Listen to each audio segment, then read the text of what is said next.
I write this speech in response to the United Nations Security Council's request for answers. I have always intended to hold Putin fully accountable for his actions. The actions of this council, the states that I call my home, and the tyrant that I am pursuing left me no other choice but to lean on the support of Russia in its plan. While I have never and will never support the actions of war criminals and believe in decency and decorum, even in the most vile acts of war, it is concerning to me that the very people calling for action against these actions are participating in it themselves.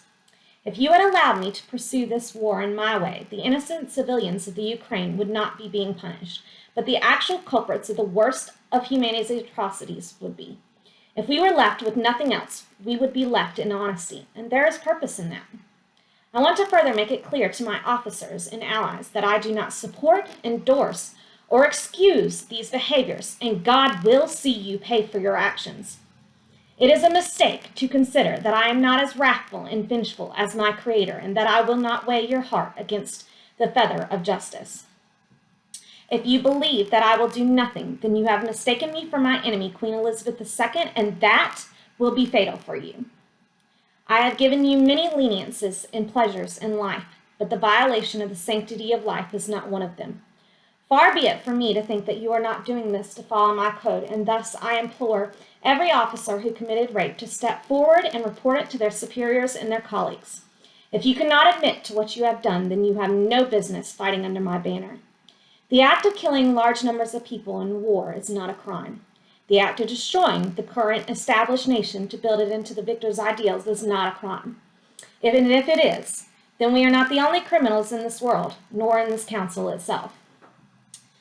And I will make this very clear. Any other person, government, entity, or nation that stands in my way of eradicating Queen Elizabeth II and her work from this world will suffer the exact same fate, if not worse. Long have we suffered from your indifference and endorsement of the evil leaders in this cabal. Angry are my people who are raped and tortured in the privacy of their homes by the very people that you publicly claim as war criminals. For decades, we were disappointed while we waited for your action. And then in a disturbing turn of events, this council only authorized the destruction of Ukraine instead of the enemy that we all demanded be taken down. So we went, at your behest and under your orders.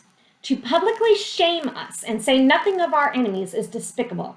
I must demand answers from every nation who participated in this entire council. Either we endeavor to punish the criminals or we punish the loyalists.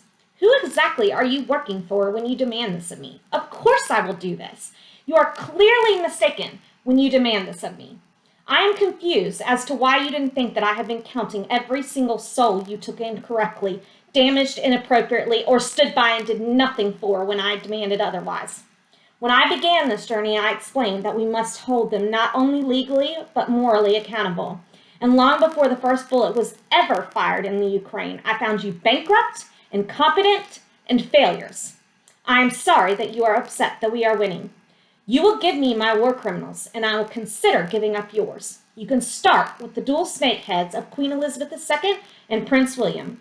Anything short of this is completely unacceptable. That will be all.